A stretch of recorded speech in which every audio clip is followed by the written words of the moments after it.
Everyone, চলে এলাম আরেকটা খাওয়া দাওয়ার মিনি ব্লগ নিয়ে। আজ ছিল আমার মাস্তুতো ভাই রিকের বার্থডে অ্যান্ড ওর বার্থডেতে কী খাইয়েছিল চলো দেখা যাক। তো সেদিন রাতে বৃষ্টি হয়েছিল আর ঠান্ডাটা ছিল চরম, তার জন্য খেতে বসেছিলাম গরম গরম। প্রথমেই ভাতে পড়েছিল স্যালাড, যার মধ্যে ছিল টমেটো, গাজর আর শসা। এরপর চলেছিল গরম ভাত উইথ ভেজ ডাল, তার সঙ্গে মুচমুচে বেগুনি। এভাবে ভেজ ডাল লেবু দিয়ে মেখে বেগুনি ভেঙে খেতে চাই, কি দুর্দান্ত লাগছিল।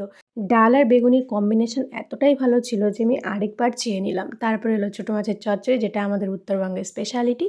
এরপর ছিল ফুলকপির রোস্ট, তারপর ছিল কাতলা মাছের কালিয়া। পরিবেশন করছিল আমার সব অন্যান্য ভাইরা। কাতলা মাছের কালিয়া, যেটাও অন্যান্য সব খাবারের মতো খুব সুন্দর রান্না হয়েছিল।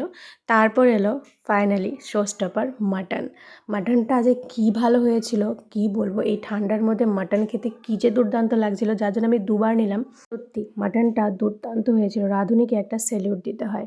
তোমাদের দাদা ভাইও বেশ তৃপ্তি করে খেলো। এরপর চলে এলো চাটনি, দই, রসগোল্লা। তো ভিডিওটা এখানে শেষ করলাম, দেখা হচ্ছে নেক্সটে। Please do subscribe.